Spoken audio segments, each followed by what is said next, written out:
Happy New Year, everybody. You just heard the notice that the meeting is being recorded. So I guess that means that we have officially started. I am Marianne Valentino. I teach psychology. I'm also the Academic Senate past president for one more semester. I'll be done in May, finally. It's supposed to be 2-year terms, and this will be 5 years. Oh, Things happen sometimes, right?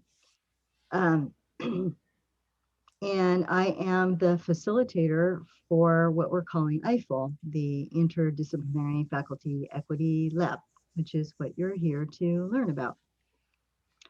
I guess I should give a little background in case you showed up because you've never heard of it before and you were curious about it. Although my guess is that maybe you're here because you have heard at least a little bit about it.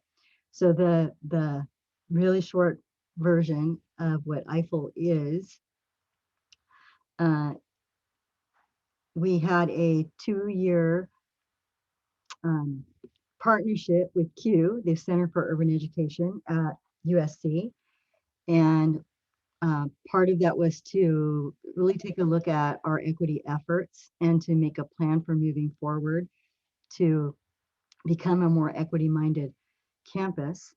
And what came out of that 2-year project was, first of all, a series of labs that were mixed labs. So there were not just faculty, there were faculty, staff, administrators, and facilitated by someone from CUE, the Center for Urban Education. Megan was her name. And so she facilitated the labs that our EIFEL is modeled after. So the idea was that it would be a train the trainer kind of a model. So someone from that pilot group would become the campus facilitator. That's me. So um, following that experience, Dr. Ramirez, the director of equity and student success, asked if I would facilitate the first series of labs. And so we recruited participants, and some of them are here today to talk about their experience.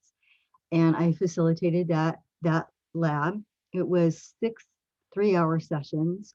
We did decide that it needed to be longer. So the following group was 7 3-hour sessions, although we got disrupted by COVID. So some of them are here today also to talk about their experience.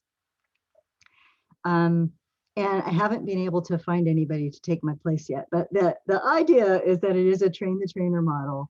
So someone will co-facilitate for a semester with me, and then I will leave, and that person will facilitate, and then they'll find a co-facilitator, and so it rotates like that. That was the original plan. What's happened instead is Carrie Ibarra, who is the coordinator, the guided pathways coordinator on the campus, she has this chunk of guided pathways money that needs to be spent. And so she had this idea that instead of having single cohorts, because I can only manage so many people with my full-time teaching load, this was on top of my full-time teaching load.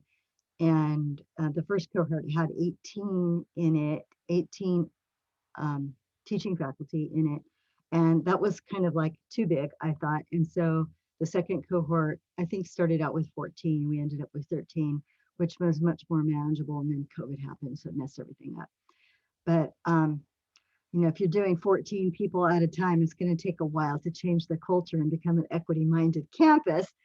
So Carrie had this idea that we would grow EIFEL and that I would go on 100% reassigned time as the EIFEL facilitator the for the fall, spring 2021, 2022. And that looks like that is happening. So I will be on full reassigned time.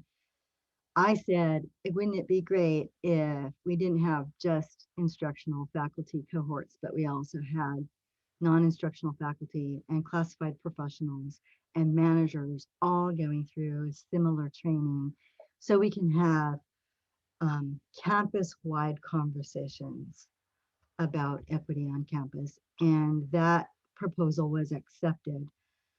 So I'm going to show you what that looks like, because those of you who are here because you're interested in being part of the future cohort, there are going to be a lot of slots available. Mm, So we're going to have to change the name and not call it EIFEL anymore, because EIFEL means Interdisciplinary Faculty Equity Lab. And our plan is to grow it. I'm going to share my screen. Beyond faculty. So now I think you're seeing the proposal. It says growing EIFEL. Yeah. Somebody give me a yeah. Yes. Yes. Yes. Yes. Sorry. Okay. Thank you. I'm still not used to this whole Zoom thing, like talking into a box. So this is the proposal that was accepted. So over the course of that academic year, there will be 8, so 4 in the spring and 4 in the fall, 8 cohorts of 16 each instructional faculty, and 4 total cohorts of non-instructional faculty, and 2 total cohorts of professional, classified professionals, and 2 managers. So it ends up being 8 cohorts per semester for a total of 16 cohorts, with a total of 248 participants. And quite a few of those are faculty spots. So I'm guessing most of the people who are here are those faculty spots. How are you going to get a spot? So if after today you're really excited and you want a spot, you're going to have to tell your manager or your dean that you're interested, because I believe that the way we're going to move forward with filling those spots is through a nomination process. So you'll have to be nominated by your manager to participate. And the reason we did that is because we're going to want to have multi-disciplines, lots of different disciplines from different areas. So in order to mix it up better, because my first cohort was like almost all English people, because we just did a who's interested in it, and we're going to do a nomination process so we get a more diverse, hopefully a more diverse group. So if you're interested, you need to tell your manager. Okay, let's see. So what I want to do today is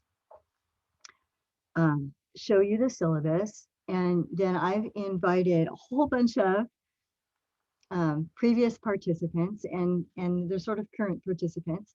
So that first group that was, gosh, I don't know when now, a year and a half ago, I guess. And then the group that just finished in the fall, who were supposed to finish in the spring, but then COVID messed us all up. So I invited quite a few people here, and they're going to do like an elevator speech about EIFEL. So they'll have 3 minutes to share whatever they wish to share about their EIFEL experience. I didn't want to give them a specific question that they all answered. I thought that might be a little boring. And so they each have the freedom to say about EIFEL whatever they want to. And I think some of them probably brought some notes, but if you're last on the list, it might change what you're going to say. Right? So we'll go in the order that I have. But before we do that, let's just take a quick look at the syllabus from the spring 2020, which by the time we get to fall 2021, the syllabus might look different, right? Because this is the second syllabus. And, you know, as you've been teaching, that every time you finish a class that you rethink a few things, right? So it might change a little bit. But I just want to point out the major topics. So that's here in this box. So the major topics that we cover are equality versus equity, deficit mindedness versus equity mindedness, the state of equity on the FCC campus and in our surrounding area. What are microaggressions? What can we do about them? What is stereotype threat? What can we do to mitigate that? How do we construct an equity-minded syllabus? Peer observations, actually going into each other's classrooms and observing through a equity-minded lens to provide feedback to each other, um, data analysis through the equity-minded lens, and really kind of at the top of my list is facilitating equity discourse inside and outside the classroom. How do the folks who go through the Eiffel training, which we're going to change the name to probably RAM, Racial Equity Lab. So the people who go through the RAM Equity Lab, the desire is that they become equity ambassadors on campus and are able to facilitate discussions with colleagues and also facilitate discussions in their classrooms about equity and in an equity-minded way.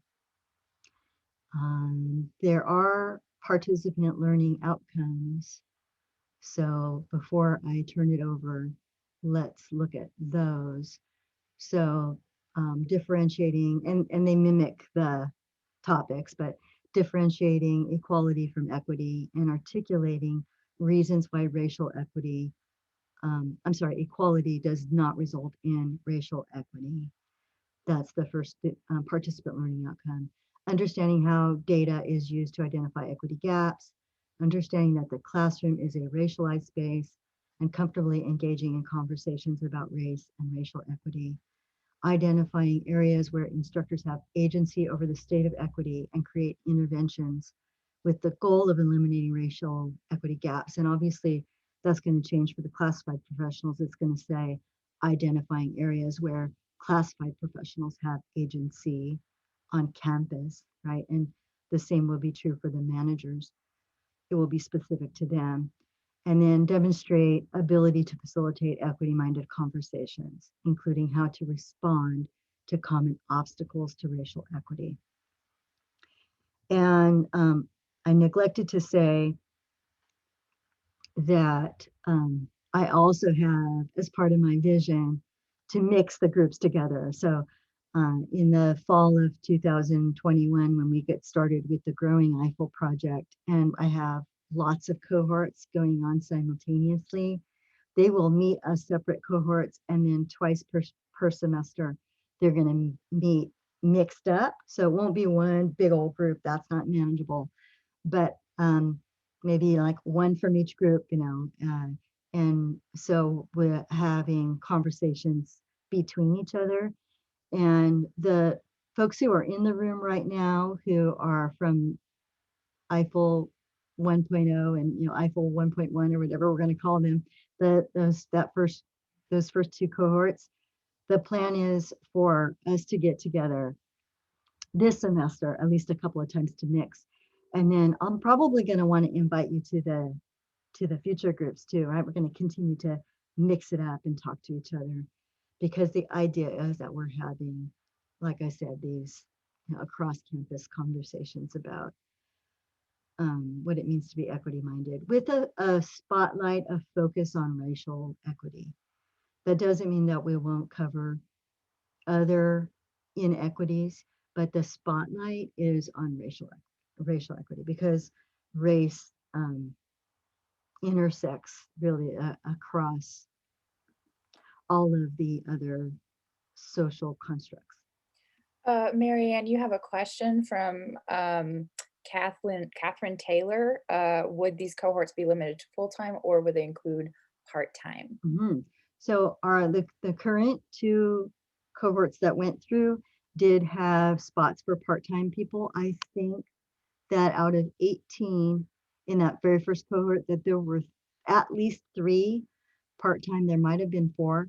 And in the current cohort of 13, I want to say there were 2 part-time. So we do have plans to include part-time faculty. So you should express interest. I will say that I have a long waiting list of people, part-time instructors, who were trying to get in before. But we would really like to have more spots for the full-time faculty than for the part-time faculty. But I am advocating to have at least some spots for part-time. So express your interest early. Are there And any other? often. Yeah, Early and often, yeah. Are there any other questions before we let the Eiffel graduates give their 3 minutes? So let's go ahead and let's do that. I put them in alphabetical order by first name to mix them up a bit.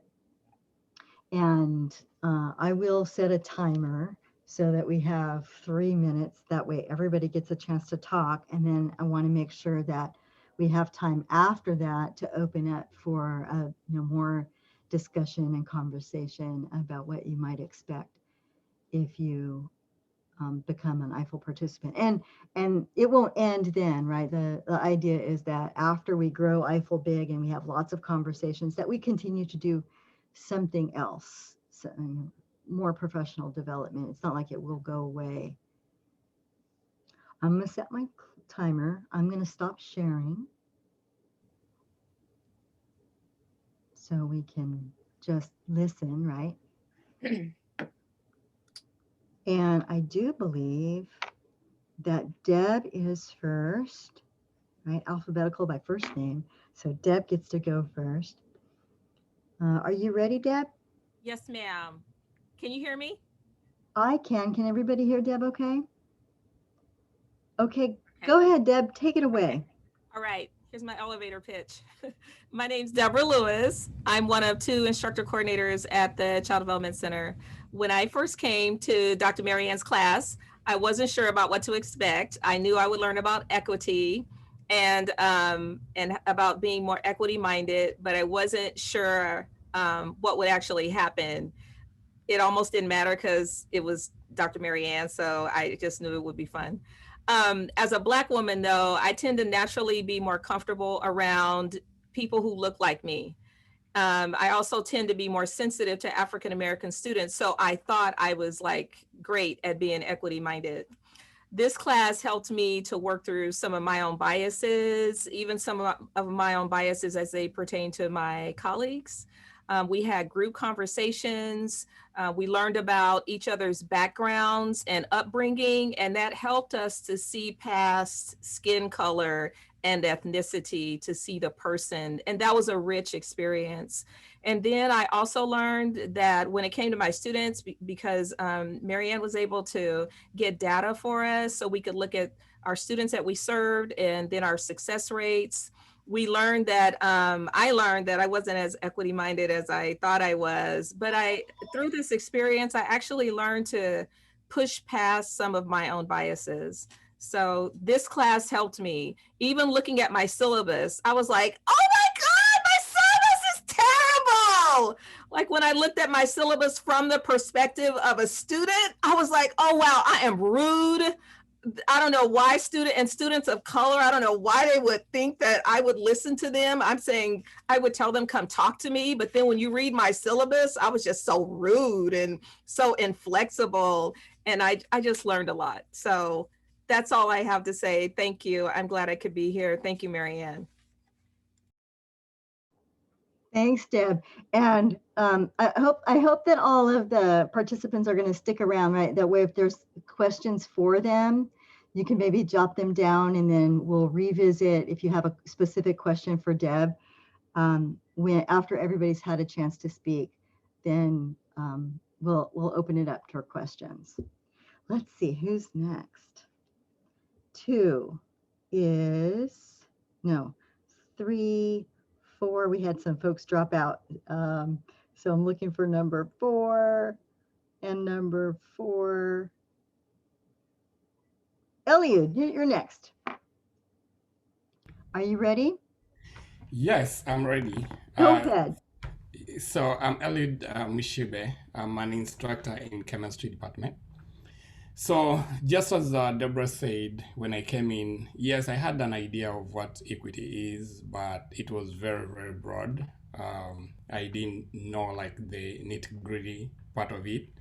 And also being an African, I wanted to promote the underrepresented students in my classroom, but there's quite a lot that I didn't know what it takes to actually have an equitable classroom. So when I joined the group, actually, it was kind of like mind blowing. I was like, oh wow, I did know quite a lot.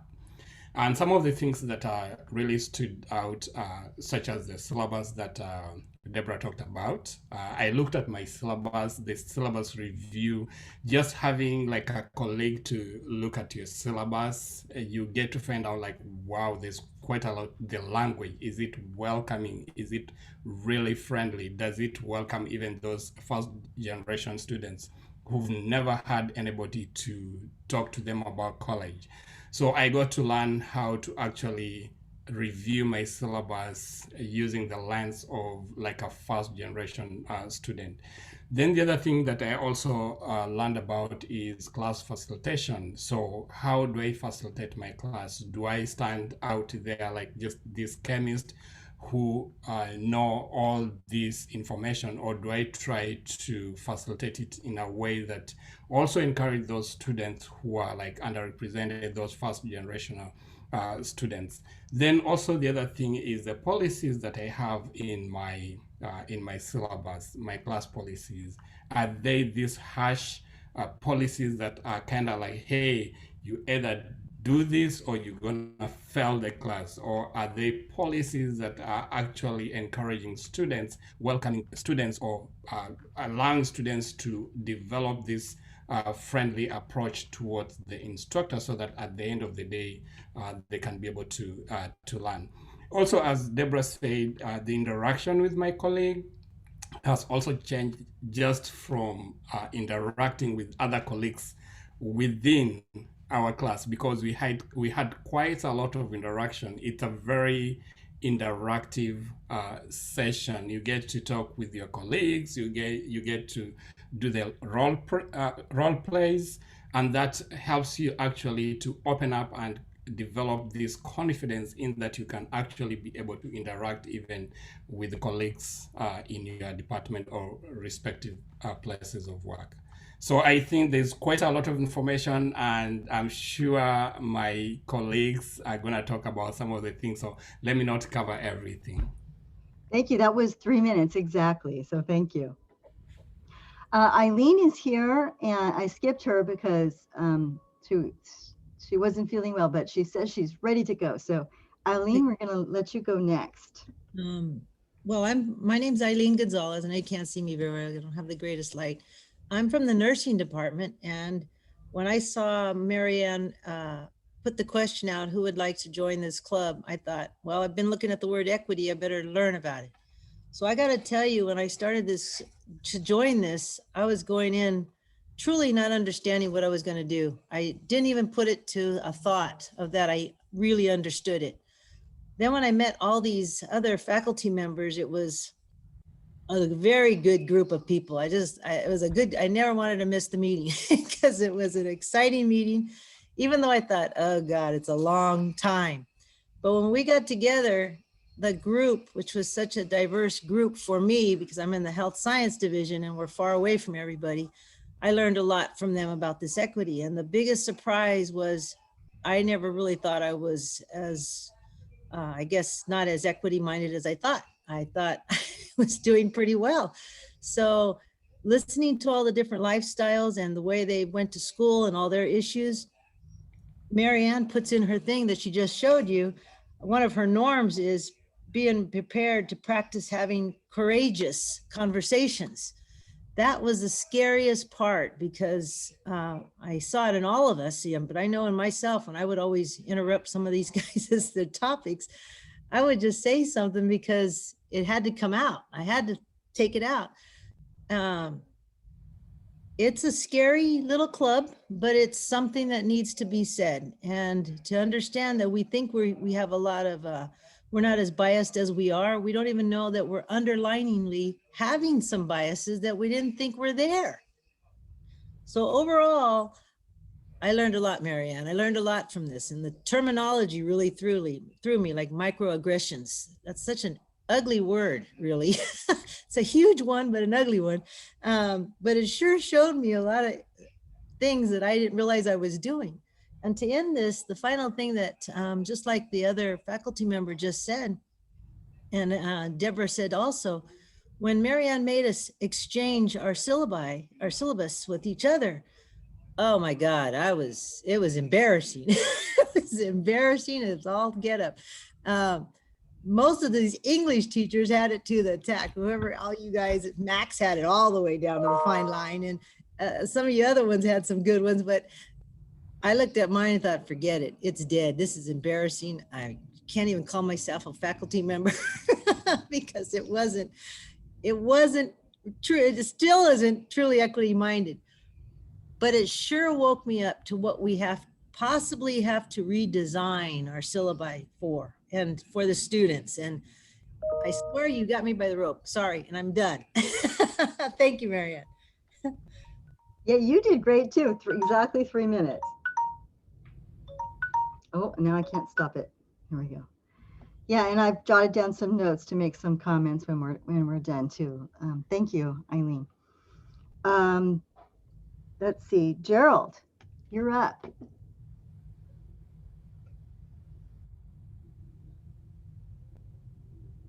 Okay. Hey, sorry about that. I was trying to mute myself. Gerald Cantu. I'm in the philosophy department. I took the EIFL. I did the EIFL in August 2019, and yeah. I mean, I just we'll mention what some of the things you'll do in there. I mean, you're going to look at data. Data is a big part of this. Looking at the overall trends, is really important. And then we get an opportunity also to look at the data, pertaining to our own classes. So we get to see how we're performing, with regards to different student groups, which is very important. So, there's this component where we examine data. And, then there's the theoretical part, the learning part, where we get definitions of equity, and implicit bias and whatnot. And, I was going to really just highlight the discussion aspect, of EIFL. I mean, I think that was probably for me, the most powerful one. It's not easy to talk about race and racial equity, even for people of color, right? I mean, it is sort of scary, it can be scary. So, I think one of the things that this whole forum allows for is a safe space, to learn how to talk about race and racial equity, because most of us don't know how to do that without being scared, without worrying about what others are going to think. And and we fall on different points on the spectrum. A lot of us sort of politically, socially, culturally and whatnot. So we all have a variety of different opinions, so it can be a kind of a scary thing to have to get together to talk about this stuff. But I think it's important to do that. And the learning allows us to have this common terminology that we're going to use when we talk about this stuff. And then sort of having these discussions is like practice on how to talk about this stuff and to do it in a safe space. Yeah, so we go in there, Marianne, as she mentions in her syllabus, regarding norms, we go in there with compassion, respect, and we allow each other to make mistakes. We have to allow each other to make mistakes. And you're probably going to make some mistakes. We're all going to make mistakes, but it does take a little bit of courage, to be willing to do that. And I'll end by saying this, this is potentially a transformative experience, depending on where you're at, with regards to your conception of race and racial equity. I mean, this is potentially a transformative experience. There's many testimonials you'll hear about where people just, the light goes off after they look at their data and they're like, oh God, and some of the things that are mentioned about the syllabus, it's like, the light goes off. So you're going to have those moments of epiphany as you go through this. And really it's an opportunity, to bring equity. Our goal is equity at the institutional level, and to bring it, to the level where where the rubber meets the road, which is in the classroom. We're going to be able to convey this stuff, to our students and create, an equity-minded environment within our own classroom. So I would really encourage those who haven't taken it to take it. Thanks, Gerald. And Jen, you're up next. All right. I had some notes. Okay, you spotlighted me. Thank you so much. I had some notes and I will try my very best to keep this all in because I'm kind of an evangelist for EIFL and equity.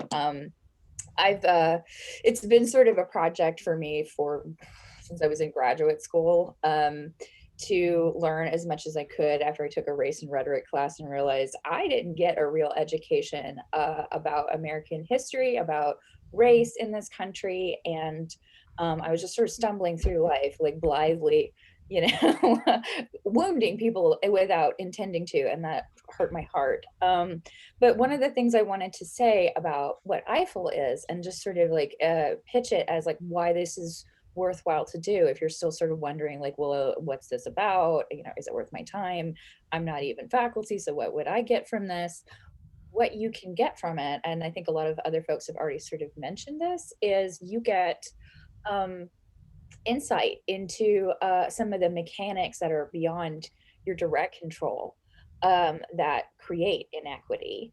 And then that process can be a little tough because, as everyone has said, it's very sort of like we all have emotional stakes in it. We're all good people. We're trying to be, obviously, because that's why we're here. That's why we care about education in our community. But so that can be like a kind of a heartbreak to learn about. But then very immediately, you're given tools, a language to describe what you're feeling and seeing. You're given strategies for counteracting it. You're given data and ways to interpret it and effectively apply it. And you have a cohort, a community. Gerald already spoke to this, of people where they're also being vulnerable in that same way. And that gives you an opportunity to learn and to sort of do like a dry run or a trial run. And safe place would give you good feedback so that when you encounter these folks in these other situations outside of the lab and that cohort, you are a little more confident, a little more comfortable. How much time do I have, Marianne? 30 seconds. 30 seconds. Okay. Well, I just wanted to add, like, just like personally, a lot of what everybody's already said, I co-sign on, but especially about data and what learning about your data can reveal to you. I've been working so hard on supporting like women and people of color and the LGBTQ students. When I looked at my data across the board, women did much better in my class.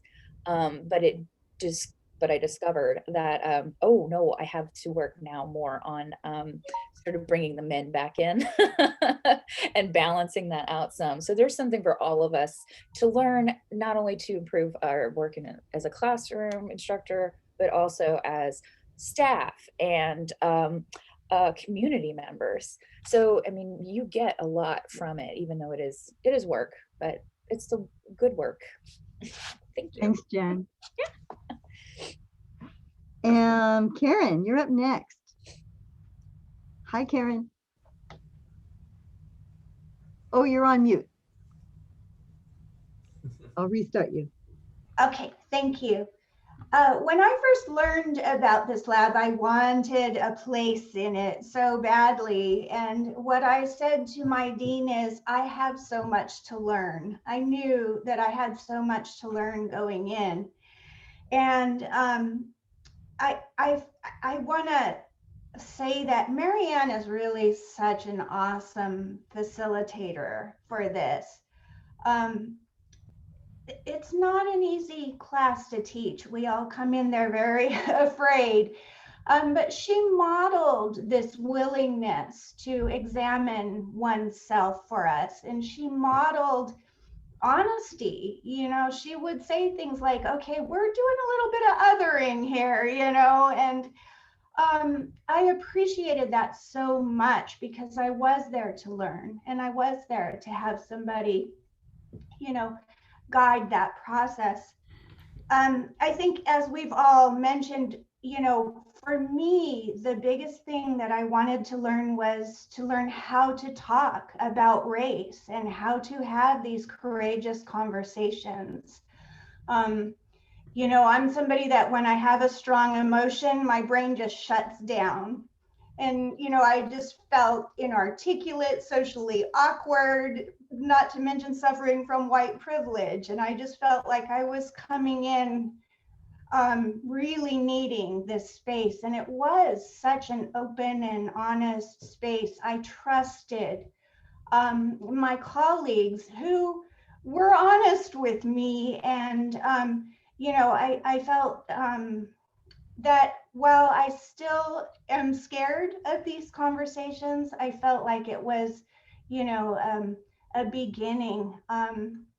Also, you know, I had gone through so many workshops to make my syllabus student friendly, but I had never looked at it through that lens of equity as closely as I did this time. And I remember working in my group and getting suggestions, and I love my syllabus now. I'm just so proud of it. I can go to class and you know, feel like this is a good syllabus. This is a welcoming syllabus. Students who see my syllabus know that they belong in my class. And so yeah, the role play, I think for me was such an important day because we were bad at it. We were terrible at it. And we need to work on this more, but I think it really revealed the difficulty of these conversations, and it did give me more courage. You know, I'm still scared, but I'm more courageous, and I feel like I have a community of instructors that I can, you know, continue this connection with and continue these conversations with. And I just really, so many of my cohorts were so knowledgeable and so willing to be helpful. And so I thought it was just fantastic. I wished it had been longer. I wish we could just do it, you know, for several years because we just scratched the surface. And yeah, it is my plan. You know, COVID kind of messed us all up in every way, right? It is my plan to get us all back together and to mix the cohorts together, right? So that it's not just your group, but the group behind you and the group going forward, that we have get-togethers. We have Eiffel parties, right? And continue the conversations. Thank you, Karen. Kathleen is next. Hello. Hi, can you see me? Yes. Oh, okay. I can't see myself. That's good. I actually like it better. Oh no, now I can. Anyway, I just want to second everything that my colleagues have said. I couldn't agree with you more. But I'm going to go ahead and use my time to address the question that was in the chat about the difference between Eiffel and the new Faculty Equity Academy. So I was part of the COVID Eiffel cohort, which meant our Eiffel experience got spread over 2 semesters. So when I started, I was adjunct. And then by the time we came back online, I was full-time. So that meant I did the last half of Eiffel and the new faculty equity group at the same time.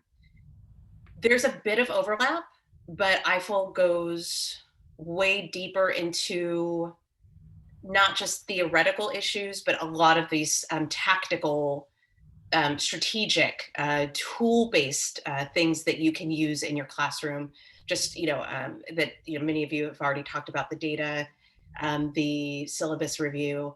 And so I did a syllabus review for both, but I've got to say, I think the second time around was the more meaningful experience for me.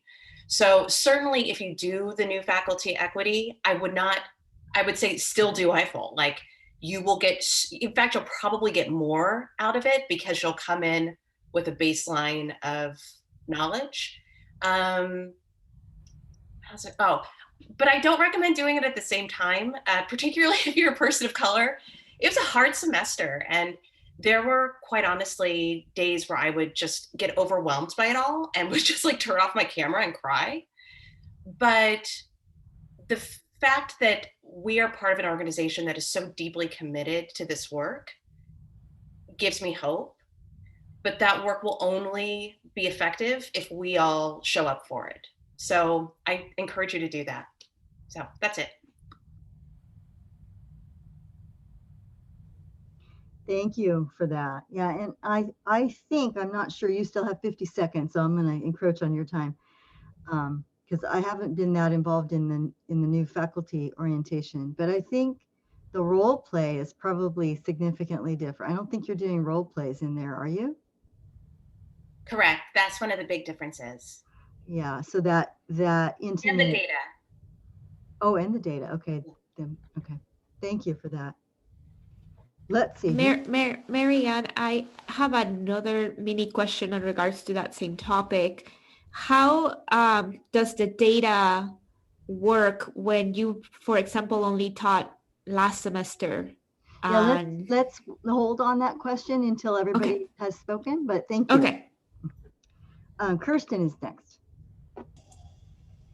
Oh, let me set your timer. Can you hear me? Yes. My volume all the way down. Okay. So hi, thanks for letting me share. I want to talk about, since Marianne and Kathleen left off on the role playing, the role playing for me in this was just, I don't know, mind blowing. So like the true student, I saw role playing on our agenda and was like, oh my gosh, how can I get out of this? Like, does somebody else need program review training this day? Like, what can I do? And sure enough, I went to both of our role playing sessions, and I was petrified. And if you take this, you will be petrified, I'm sure. But it was the most valuable experience that I could walk away from this session with. There are a couple of other things I'll mention, but through the role playing, like Karen mentioned, and I think someone else, I think even Gerald mentioned this, we kind of were able to have a language, like we gained voice about equity and about addressing race in the safest space possible. And I say it like that because yes, it's a safe space. We committed to like the rules, the guidelines, the principles of our discussion, but it's still very scary and uncomfortable. And I just like, I left those sessions, and I think I even posted about it in discussion, that I thought that those were just so moving for me, because it allowed me to actually voice, and like it suggests role play, the things that I would say in these really uncomfortable spots. So that was just like the end all be all for me at the IFL session. But I do also have to say that I also really enjoyed the literature review. And I'm not sure if because that was for us like right before the COVID break happened. So I think we would have had like one more session to go over like the literature review, but the talk about the language. So how we talk about something, I think really shapes like how we think about that thing, and the deficit language that we would use to describe our students. And I can't, this is Marianne's example, but like, if I said something like, my Latinx students need to focus on work and not necessarily the classroom, that is something that I think a lot of us say thinking you're being understanding, and it's just not helpful for our students. And I really liked that we had the space to talk about how we really need to change the language surrounding how we talk about our students and how we talk about the barriers and how significant that is. And again, everyone's mentioned the syllabus. So I'm just going to reiterate, the syllabus review is phenomenal, but don't let the role playing scare you, because it's way more phenomenal. That's it. Thank you. Yeah, your timer just went off too. Martha, you're next. And you're muted.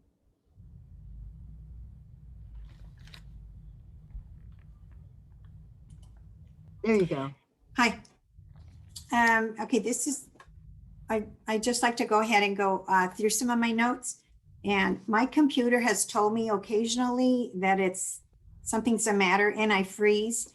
So if that happens, please bear with me. I too was very anxious to join the group of Eiffel.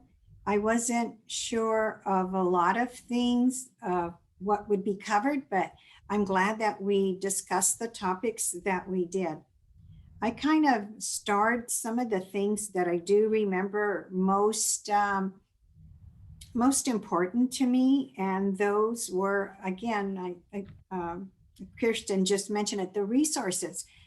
We have a binder that actually has documentation of all these research papers that I can say, this is an article that I read, from the University of something and something, and use that because it's something to say, something to counteract something someone has said. But this way, I actually have research to inform them. I was also impressed by the statistics that we were given when I saw those charts. And myself, a Mexican-American woman, older student, those are some of the students that we have in our classrooms. And when I saw the low rate of success for Latino students, African-American students, not unless you really see that, that's quite revealing. It brought me more awareness of that. Yes, we did look at all of our syllabi together. We were in groups and we were given the role of, you're a student, first-time college student, read the syllabus. And my partner that we met, that she and I worked together, we laughed so hard because her syllabus started off so nice, just welcome, this is what we're gonna do, we're gonna cover this.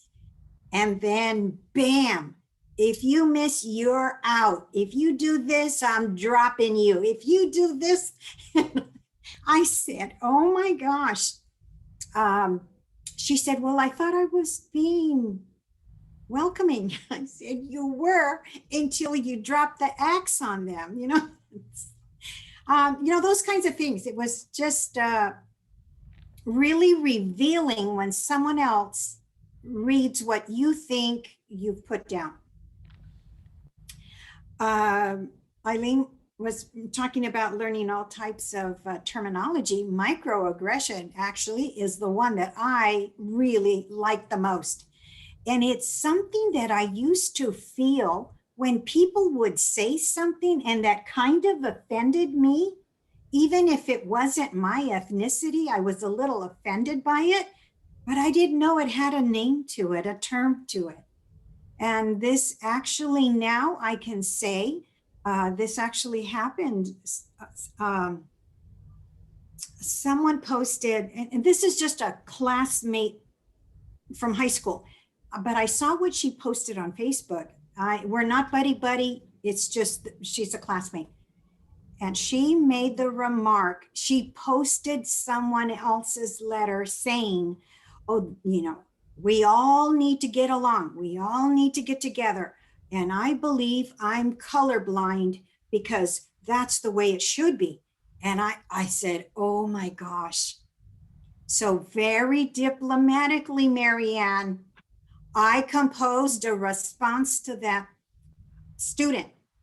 And yeah, but you should have seen her response back to me. She goes, I had no intention of whatever, but I just said that saying a person's colorblind is really not validating the difference that there is between us, So anyway, that was an example, Marianne. I actually used my stuff there. Thank you, Martha. You're over your time. Oh, I'm sorry.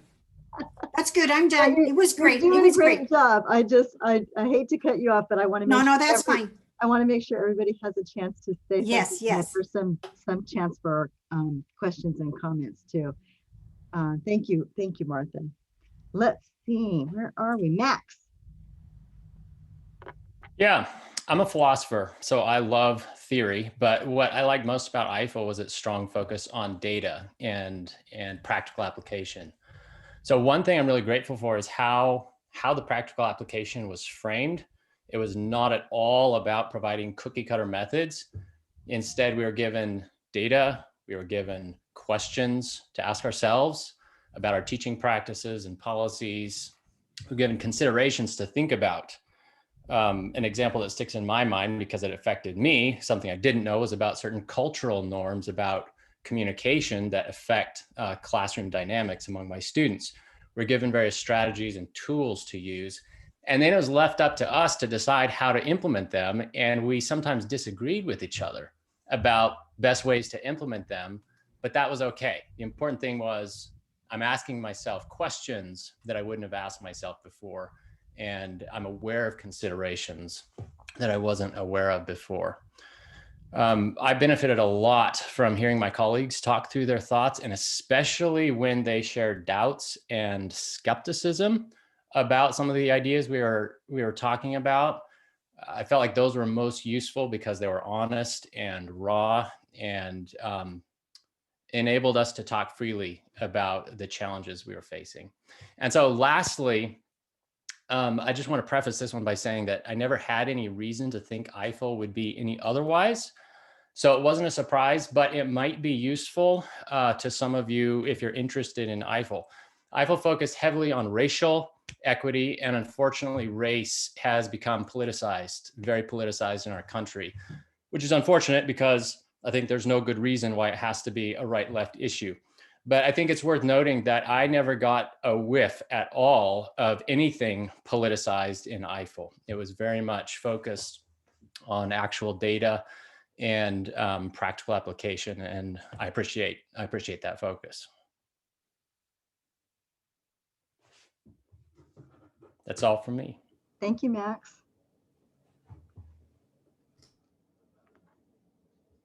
Ricardo, you're up.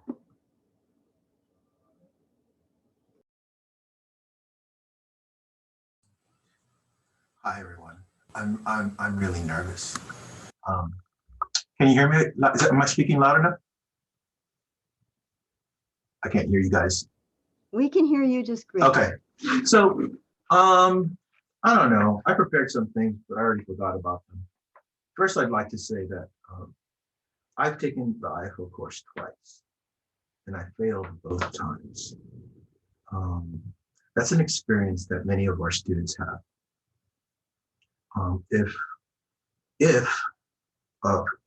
I guess I'm trying to bring up the non-repetition of courses. If that was the case when I was a student, I wouldn't be here right now.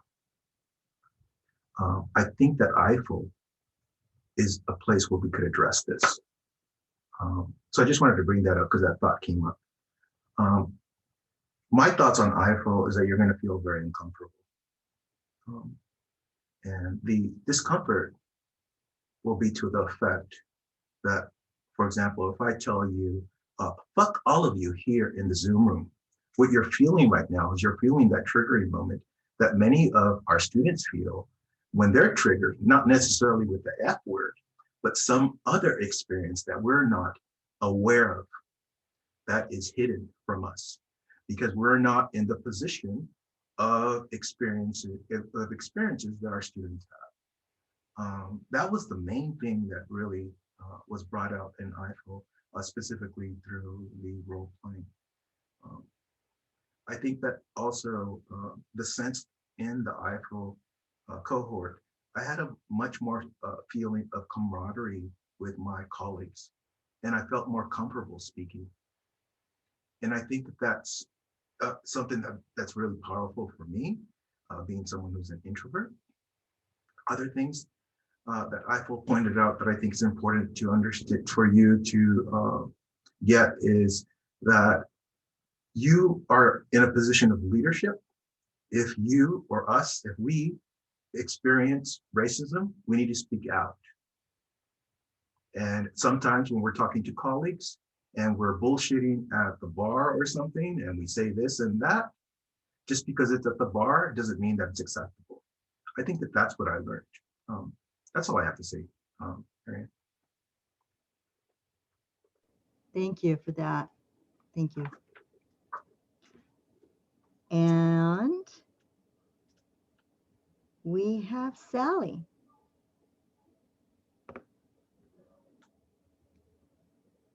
Unmute yourself. All There you right, go. there we go. Hi, everybody.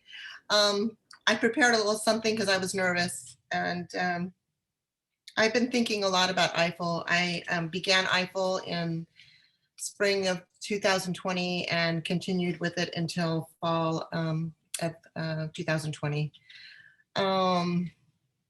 So it was during that kind of, we kind of got cut off, you know, by the pandemic, right in the midst of a conversation, I felt like. And so they were intense conversations. It was, you know, it's like taboo subject matter, race, and, you know, the elephant in the room kind of thing, you know, all of those sorts of feelings that you have probably persistently stuffed, you know, in any kind of a setting, whether it's social, you know, whatever, home, and definitely in the classroom. I felt that we were given the opportunity to explore and discuss, and it was like Kathleen and Kirsten were sharing. It was a vulnerable experience, but it was a safe environment, extremely safe.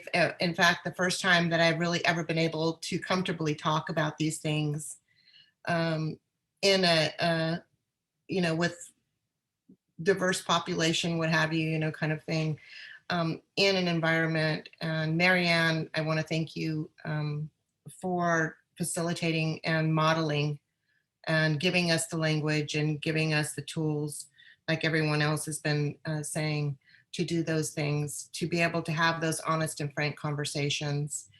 And I thought, you know, it was wonderful, the opportunity also to be able to share, you know, how, you know, racism might, you know, has been affecting our students, yes, but also, you know, where we come from, our backgrounds, how we experienced race, how we, you know, experienced navigating through the college experience, and how that might have influenced our teaching philosophies and our pedagogies.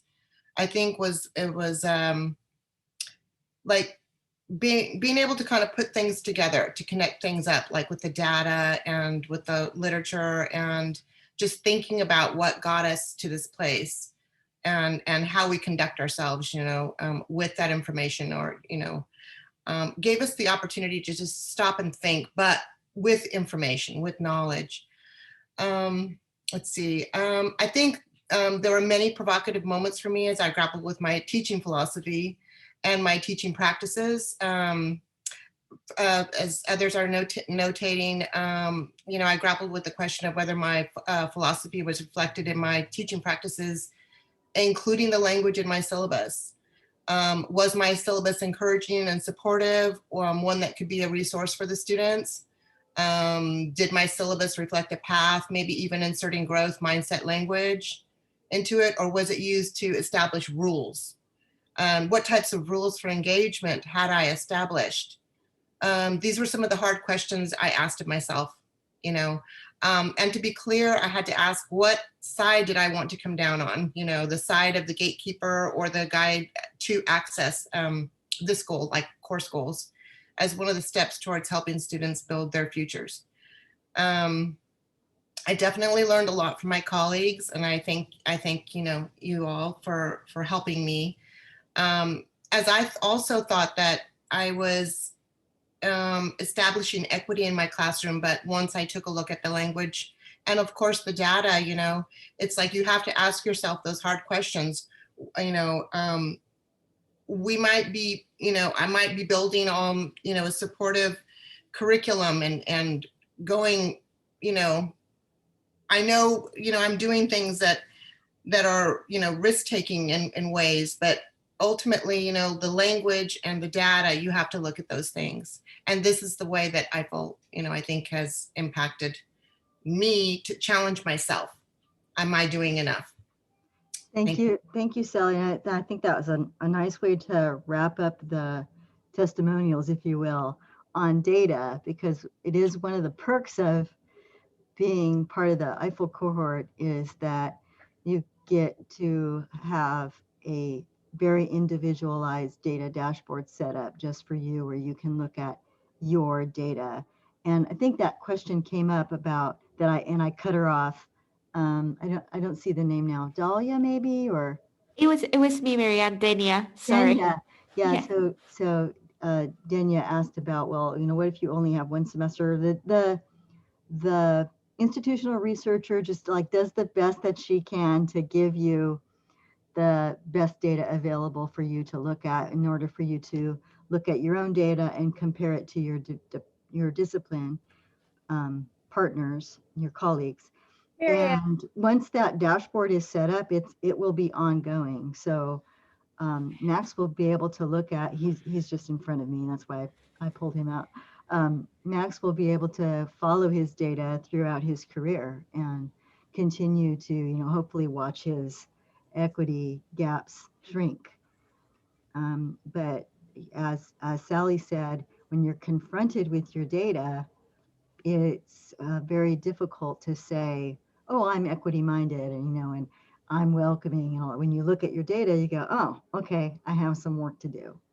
I need to take another look at what I'm doing, or invite my colleagues to be vulnerable and invite my colleagues to observe me and talk to me about it so that I can uncover those maybe hidden biases that I'm not seeing. So Marianne, Marianne, Yeah, go ahead, Gerald. Gerald, I just wanted to speak to that question. I was actually in the same position that Delia was. I had just started. And so what they did was they gave me, you know, data from my department. So I looked at the departmental data, which was more complete. And then I also gave them the partial data that I had. So the grades up to that point, you know, I sent those in and you know, was able to examine that.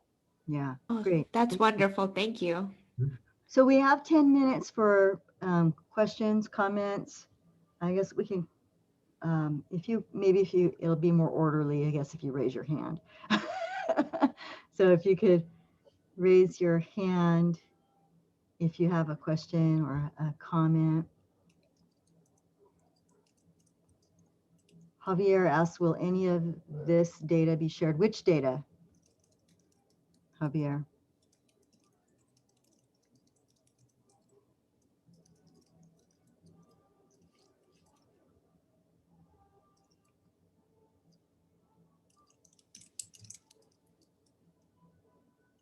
So the data I think that the speakers are talking about is their individual data.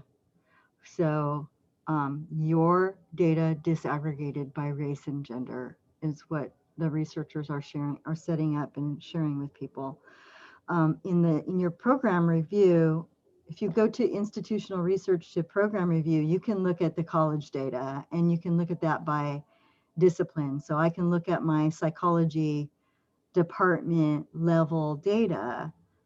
What we do in Eiffel is we look at our individual data. How are my students doing in my classes compared to my colleagues, compared to our institutional goals, compared to the college? That makes more sense. Thank you so much. You're welcome. Let's see. It's showing me 2 hands raised, but I don't know who they are. It's Stacy and Kellen. Kellen, I think, raised their hand first. So, okay, Kellen, go ahead. Hey there. I just want to say thanks, everybody. I guess my question kind of piggybacks on the data. Since Eiffel might be hard to get into for a while, is there any way we can get that individual data faster or earlier? Yeah, you can request it. And anytime you want to look at a particular data set, you can go through IR and you can request it. They might be a little bit hesitant to give you that without the training. There's I know that I have expressed some concerns about letting instructors without any training look at the data, because if you already have some stereotypical ideas about certain races and certain genders, then the looking at the data might confirm your stereotypes. I don't think that's true of you, Kellen, but that's the concern about releasing data without training on how to look at data and how to interpret data. But you can request it. Okay, thank you. Can I expand on that, Marianne? Yes. You know, the other thing with the data is that it can be really disheartening when you look at it initially. Yes. And I think having the training turned it from being a negative experience to an empowering experience. So that's just Thank you another for that. reason why. Thank you. I'm always depressed. I think every time I look at my data, I send Ray Ramirez an email, boo-hooing. Like I'm sad and I'm angry with myself and I'm pulling my hair out, and then he has to say, but you're doing the work, Marianne. You're doing the work, and the fact that you keep looking at it bravely and rethinking your practices and making changes and having conversations, that's part of the work. But it can be disheartening. It is disheartening to look at the data. Stacy had a question. Hi. So first, thank you so much for everyone just being so honest and so vulnerable today, sharing their experiences. And I know you mentioned this kind of at the beginning, Marianne, but I didn't quite process or remember it all. So I'm hearing that it's hard to get into this, but I really want to know, when is the next cohort and how do I get, if there is a waiting list, or how do I get on that? Because obviously I would love to have some of these life-changing experiences so that it can benefit me in my classroom with my students. Okay, so there will be no new cohort in the spring. We're on hold. I do plan on getting the 2 cohorts that already went through together a couple of times, so I'm going to be doodle polling them. And then we are doing what we're calling Growing Eiffel in the fall and the spring, that the following academic year. And I will be on full reassigned time to just facilitate Eiffel cohorts, and there will be multiple cohorts moving through. So instead of it being really small, like 13 people, and it's really hard to get into, I'm kind of nervous that we're going to fill all the spots, but people keep telling me, no, we'll fill all the spots. So you need to tell your dean that you're interested, because we're going to be using a nomination model where the dean or manager will nominate participants, and then we'll fill spots that way.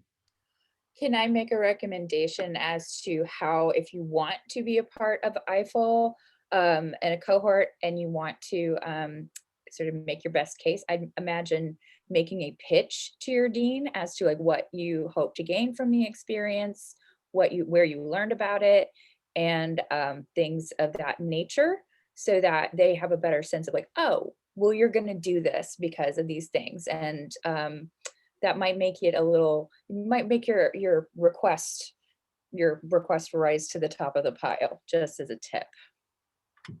Yeah, that's probably a good idea. Yeah.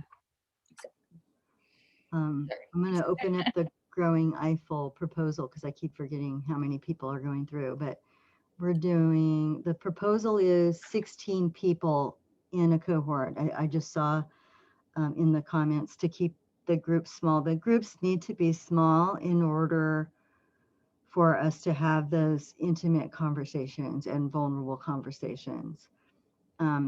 So the proposal that I put through was no more than 16 in a cohort, but we will be having 4 cohorts per semester, so a total of 8 cohorts of instructional faculty, and then also some cohorts for the non-instructional and for classified professionals and managers.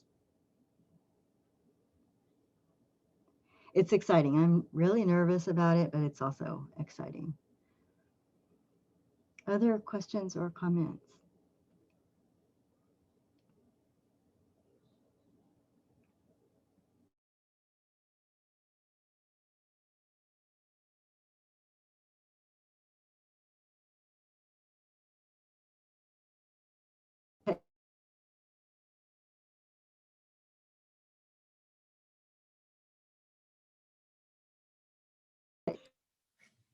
Mary Ann, there's a question Oh, I by came back. Everybody was frozen there for a little bit. Jacqueline had a question. Okay, Jackie, go ahead.